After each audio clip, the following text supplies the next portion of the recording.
ისე ვირევა ამინდი, ალბათ წვიმა დღესაც. აი ქუდიც მადავტოვო.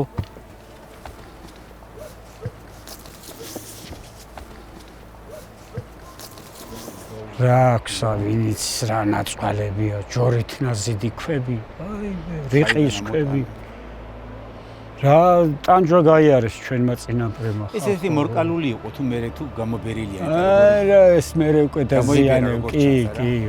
ინგრევა იშლება რა, ბოლოს მიედანი ცხოვრობდა. ეს ამ ციხის დამცველი კოშკი ყოფილა. სამი ხევსური, რომელიც არდოტის ბექიდან არემარეს ათვალიერებს, სასაზღვრო პოლიციაში წლების განმავლობაში მსახურობდა. დღეს ამინდზე, ფიჭვებზე თუ ნიამორებზე სალაპარაკოდ დრო უამრავი აქვთ. სამივე მესაზღვრე სამსახურიდან დათხოვნილია. მთელი ეს გაზაფხული მარტო კელა ვიყავია. კაცშვილი არის, არ არის. სასაზღვროში რო არის კაცი თანამშრომლობს. დასაქმებულია. აქაც სასაზღვრო სამსახურმა მომცამე საშუალება რა მეცხოვა. ოი მეც რომ ხელახელი შეწყობა იყო. ცხოვრებულიყავი მეცხოვრა და ბარიდან მოსული განასაწყენად ვამბობ, აი არ ერკვევა ის ბუნების მდებარეობაში და ადგილობრივმა უკვე იცის დღე, ღამე, ბუნებრივი გარემო, როგორ ჯობია დარში, ავდარში, ზამთარში, სადგავლო შეიძლება სად არ და ის უცხორო მოდის არა ვერ გაიტანს თავს რა. დასაქმდება, დაცხოვდება კიდევაც ადგილობრივი მოდის მარტო სამსახური მოიხადა წავიდა. აქაური კაცი კიდე მამული აქა გაქვს. აკაჩენი გაზრდილი ხარ. ყველაფერი იცი და სიცოცხლე გაგრძელდება, მთა აღარ დაცარიელდება. ეხლა ვინც სასაზღვრო ჯარში მსახურობდით, აი რომ გადავხედოთ, ისინი რა ვართ შემორჩენილები აქ. დანარჩენი სულ ყველა წავიდა. სამსახური რო არ ყოფილიყო აქ რა მინდოდა. იგივე შეიძლება. მეც წასული ვიქნებოდი კაცო ჯარში. დასაქმდება ის ადგილზე, ის იქ დაცხოვრდება, მე ადგილობრივი. მეურნეობას გაიჩენს, ოჯახ შექმნის. სამსახური ექნება, აღარ უნდა უცხოეთში წასვლა და თავის სამშობლოსთან ხარ, მაგაზე ბედნიერება რა. საქართველოს სასაზღვრო სამსახური 1992 წელს შეიქმნა და მას თავდაცვის სამინისტროს მთავარი სამმართველოს სტატუსი მიენიჭა. 3 წელიწადში შეიქმნა მე-6 ბარისახოს სამმართველოც, რომელიც ჩეჩნეთ-ინგუშეთის საზღვარს იცავს. ბარისახოს სამმართველოში თავიდან 6 ადგილობრივი მუშაობდა. მოტოსამანევრო ჯგუფის სპეცრაზმის ოფისი თავდაპირველად კარვებში იყო. მერე და მერე უკაცრიელი ხევსურეთი გაცოცხლდა და სასაზღვრო პოლიციაში, როგორც მას დღეს ეწოდება, სულ უფრო მეტი ადგილობრივი ჩაირიცხა. მაშინ სახელმწიფო პოლიტიკაც კი ასეთი იყო. ხევსურეთში საცხოვრებლად დაბრუნება ფაქტობრივად დასაქმების პირობა იყო. მარტო სამსახური არაო მითხრას, იქ ამდაგსაც უნდა მიხედო. გოგი აი როგორც შინაური ეგრე მირჩენა. კი ბატონო, დავიწყე 2002 წელს, 2019-მდე ვიმუშავე. კარგად იცნობდნენ ალბათ თავის კუთხეს, ქვეყანას, რა უჭირდა მთას, აი ეს არის, რომ კარგად იცნობდნენ და კარგად იცოდნენ. რა გადაარჩენდა და რა დაღუპავდა, ხო? რომ არ გემუშავად სასაზღვროში? აქ რა მინდოდა? შეინახა, სასაზღვრომ შეინახა ეს კუთხე. დაცლისგან. თავის სახლიდან მოტანილი თოფებით იყო ხალხი.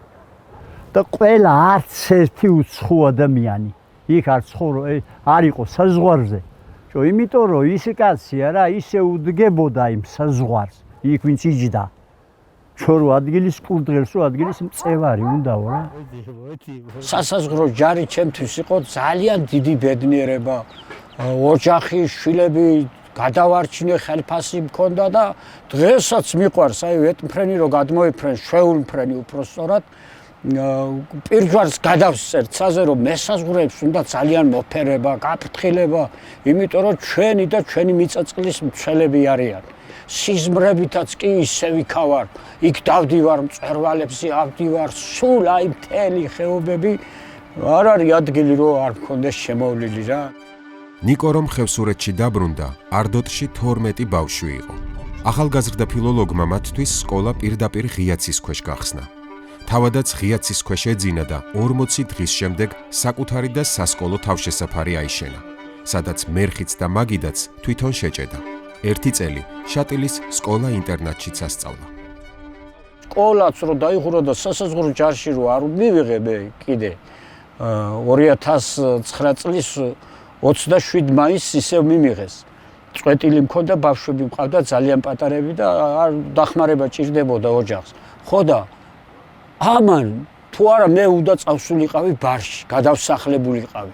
მაგრამ სამსახური რომ მომცეს შემორჩი წლები და აი 24 წლის 28 ოქტომბრამდე ვიმუშავე. რამ ხელახელი შეწყობა იყო ეს? 30%-იც არ იყო ალბათ შანსი რომ აქ და მაგალითად სოსო, ზურა, ეხლა რომ ნახეთ ზვიადაური, ჯოყოლიჩი ზურა. აი ძალიან ბევრი დარჩა ამ სამსახურის გამო და ამოვიდნენ ხევსურეთში და სამსახურის გამო მე რომ მოვიდნენ შეხედეს რაღაც სახლები ჩადგეს. ყოველ შემთხვევაში ამან იმოქმედა დიდი როლი ითამაშა სამსახურმა სასაზღვრომ და დარჩნენ აქ. უმეტესობა მოგეთ მოტრიალდა აქ რომ დასაკ აი ზურით თვითონ ზვიადაური სასაზღვროში იყო მე ამოვიდა უკვე პატარა რაღაცა ის ჩადგა ჯერ ვაგონი მე კიდე რაღაც მოამატა და ეგრე სახლი ჩადგა ხო და დაბრუნდა კაცი ახლა წავოც ოჯახიც ამოყავს თელი ზაფხული აქ ატარებენ მეურნეობაც აქ მოყავს აქონელიც რო არ ვემუშავა სასაზღვრო და ეს დასაქმებულები არ ყოფილა შეიძლება ჩვენც აი როგორც ხვებით წავსულიყავით კიდევაც არც ეგარ არის გამორიცხული და რაღაც შემოსავლის წყარო ქონდა სამსახური ქონდა რა გავჩერდით უკვე და მაგის გამო ის მეურნეობაც ქონდა და რაღაც დავმკვიდრდით უფრო მეტად, მაგრამ აი ბავშვები რო წავიყვანე 10-ში, 2010-ში, აი შეიძლება მთლიანად წავსულიყავით, არ იყო გამორიცხული, მაგრამ ახლა მუშაობდა ნიკო. და რაღაც პატარა შემოსავლის წყარო ქონდა, გავჩერდით ამის გამო და ამან ითამაშა დიდი როლი კი აქ, ძალიან ბევრზე, რომ დაბრუნდნენ. ხევსურეთისთვის სიცოცხლის დაბრუნება მთაში სასაზღვრო პოლიციის მუშაობის ირიბი სარგებელი იყო. პირდაპირ სიკეთე ამას თავად საზღვრის დაცვის საქმეში მოჰქონდა. ადგილობრივებმა კარგად იციან რელიეფი, შეგუებულები არიან კლიმატსაც, რასაც სხვა ბინოკლითაც ვერ ამჩნევს, იქაურს შეუიარაღებელი თვალითაც არ გამოეპარება, რაც გუშინ არ იყო და დღეს გაჩნდა. უმნიშვნელო ცვლილებაც კი ჰორიზონტზე. 2012 წლიდან სასაზღვრო პოლიციაში პოლიტიკად შეიცვალა და ხალხიც. წლიდან წლამდე სულ უფრო მეტი ეგრეთ წოდებული სხვა კუთხის ხალხი ჩამოჰყავთ ბარისახოს პერიმეტრის დასაცავად. სულ უფრო ნაკლები ადგილობრივი რჩება სასაზღვრო სამსახურში. არადა ერთ დროს ქვეყნის დასაცავად საკუთარი თოფებით მოსული ხალხი წლების განმავლობაში ატრენინგეს და მაღალი კლასის პროფესიონალებად ჩამოაყალიბეს. აქაური კაცი ამ ადგილს კარგად იცნობს.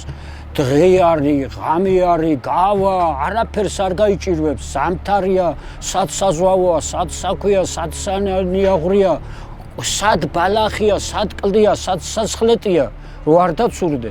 ყველაფერი ვიცოდით, უცხოდ რომ მოხვალ, ჩათვალე რომ არ იცი, ამიტომ ძველები იტყოდნენ, კი, ფაქტიურად შეუძლებელია. იმასაც შეიძლება ღმერთო ყველას დაუფარე და რაღაცა ვერ გასთulis ის მე და კი ხიფათში უნდა მოხდეს და ვის უნდა ხიფათი კაცო.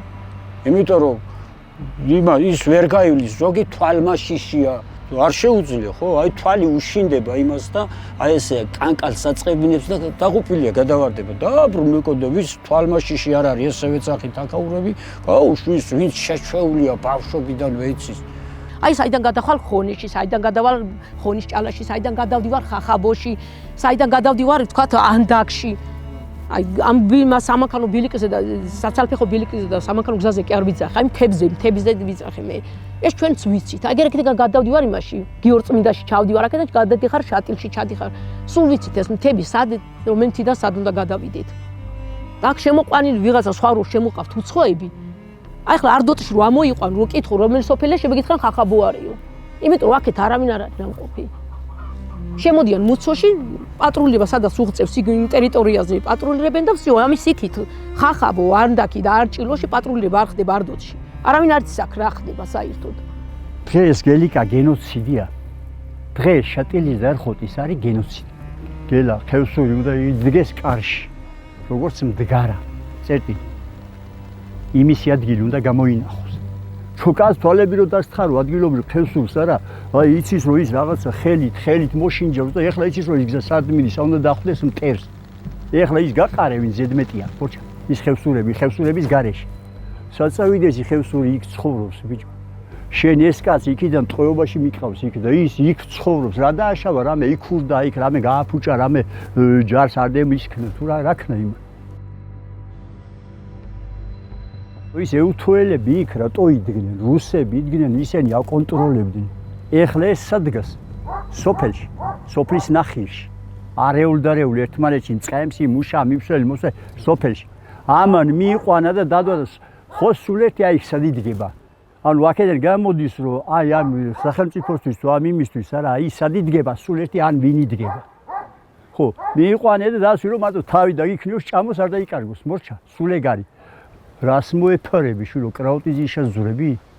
რელიეფს უნდა ამორჩეო რომ თავი დაიცვას ეს საქართველოს რელიეფმა გადაარჩინა. ციხე კოშკები რო იქ მუცოსა იქ რო იყავით გამაიარეთ. ისინი რატო აზიდეს იქ რელიეფი იბრძოდა.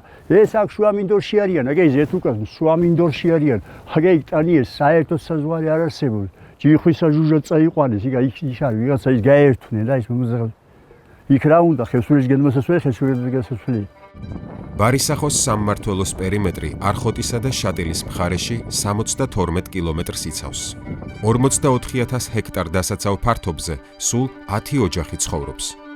თუ სამსახურიდან ადგილობრივების გათავისუფლების ტენდენცია გაგრძელდა, ეს რიცხვი კიდევ უფრო შემცირდება. დღეს ამ სამმართველოში 186 თანამშრომელია. აქედან მხოლოდ 15 ადგილობრივი. ადრე საერთო რიცხოვნობა იგივე იყო.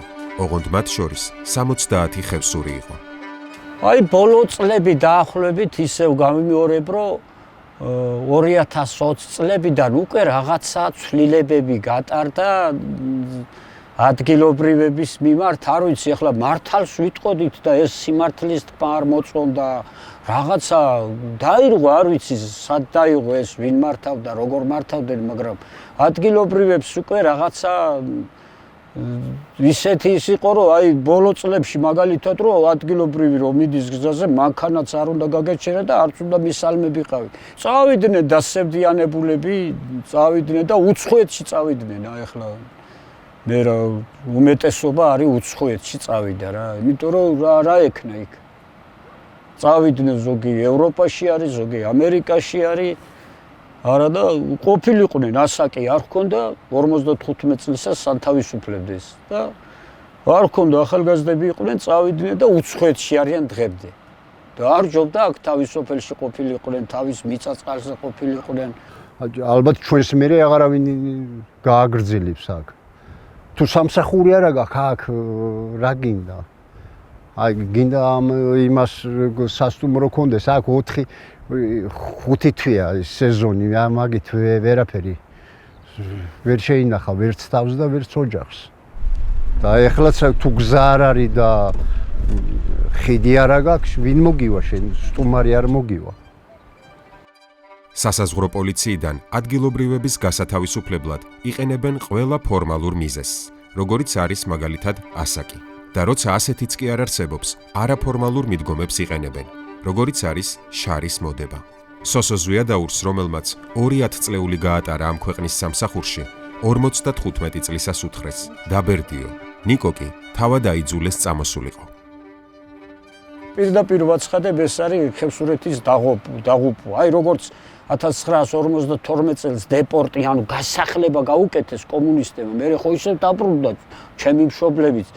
რაღაცა ისეთი აქვს გათვლა რომ დაცარიელდეს აქ აღარავინ დარჩეს აქ აღარ აღიზარდოს თაობა და წავიდეს და მე საწავა ღმერთმა უწყის ვიცე-პოლკოვნიკი იყო თბილისიდან იყო შემოსული და რაც ის ოთახში ვზივარ ბუნებრივია ფეხზე ადგომა მთის კანონებია წესია მისალმება ყველაფერი და რომ მივესალმე არავითარი ყურადღება მამუკას მიმართა რომ ეს პრიგოჟინის რომელი დაჯგუფებიდან ყავთო ამაზე ჩემი პასუხი იყო იმ პიროვნების მიმართ, რომ პრიგოჟინის რა მოგახსენოთ, მაგრამ მე ისევ თამარ მეფის ლაშქარში ვდგავარ დღესაც, როგორც ჩემი წინაპრები თქო და მე შევატყვე რომ ესე და წამოვედი რა. მე ვფიქრობ, რომ რაღაც ხელოვნურისაც ახლავს თან, რომ დაატოვებინონ სამსახური. ეხლა შეიძლება ემუშავა ნიკოს, მაგალითად გაიგრძელებინა, თუ კი დატოვებდნენ, მაგრამ ხონდა ისეთი მომენტები, რომ აი უკვე რაღაც თავმოყრობით საკითხი მის ღირსებასთან ეხებოდა უკვე და წამოვიდა. აუცილებელია, ნამდვილად ერთი ვიცი რომ ხევსურეთი რომ იცოცხლოს და გადარჩეს და იყოს სიცოცხლე იყოს აქ, უნდა იყოს აუცილებლად სასაზღვროში დასაქმებული ადგილობრივები. ეხლა აგე მღვდელი მოდის რა, ვის არის კათოლიკოს პატრიარქი ხო? და ბიზნესად არის, ბიზნესად არის, ბიზნესად არის. აი ეგ არის ჯარიც ბიჭო. იმას რა შეინტერესებს ის ხევსური იმუშავებს თუ არ იმუშავებს. ის ხევსურები გამოყარეს, ის ქნეს ადგილობ, კაცო გაუგე რაღაც აი. დალუყდები კაცი რა ენა და გემბება, ვერ იგებ. რა ხდება, ვერ იგებ. საქართველოში რა ხდება რა? რა ხდება? ამ ხელისუფლებას ვერ მარგები სახელმწიფოს გაიგე. გელა, სახელმწიფო სხვა რამეა. აგე ის ხალხი, აი სოციალისტური, აი ხახიური პატა, აი ესენი აგე მურღვარდოტელი, აგე იქარხორჩი 2-3 ესენია სახელმწიფო. სხვა დანარჩენი ეს არა ტენდერია. ხო ესია რა რომ ტენდერს მოიგე მე მუშებ შენ თვითონ ეძებ რა ბრიგა იმებს ვიზგინდა დასა შენი საქმეა. ეს სახელმწიფო საქმე კი აღარ არის, კერძო საქმეა უკვე და ძალიან საშიში აგელა. ჯარის ტენდერია ვიღაცის მიზანმიმართულად მივდივართ რომ შემოდი როცა გინდა. ერთი ორი მთვრალი რუსი უნდა და დამთავრდა იქ რა იქ ზღ ხო? ერთი კაცია დამრჩალი მარტო ერთი კაცი ესე არასოდეს არ მოხდა რომ ახიელა. აი თავარ მეფემა კურთხა იქ საფლავი და იქ აგვაქვს სამარეგველი ხია. ერთი მკვდარი დარჩა, ერთი ცოცხალი და ესეთი მიცვალებულს გამოხვა და სულ დაიცალა იმ წუთში. აი ერთი თვე მაინც ადამიანი აღარ იყო. ამ რეპორტაჟის გმირები გვიყვებიან, რომ ადრე მესაზღვრე ადგილობრივი მაცხოვრებლის ნუგეში იყო, თვეობით ჩაკეტილ უგზო მხარეში. დღეს მესაზღვრეებს ადგილობრივებთან კომუნიკაციაც მკაცრად დაკრძალული აქვთ. კარგად ახსოვთ, ადრე ტექნოლოგიები არ არსებობდა. ეს ინსტიტუციაც თავისი მოხელის თვალზე, მუხლზე და გულზე იყო დამოკიდებული. დღეს სამმართველოს ხელმძღვანელობა საზღვარზე ნამყოფიც არ არის. გულის რა მოგახსენოთ? საზღვარი მხოლოდ Google-ის რუკაზე უნახავთ.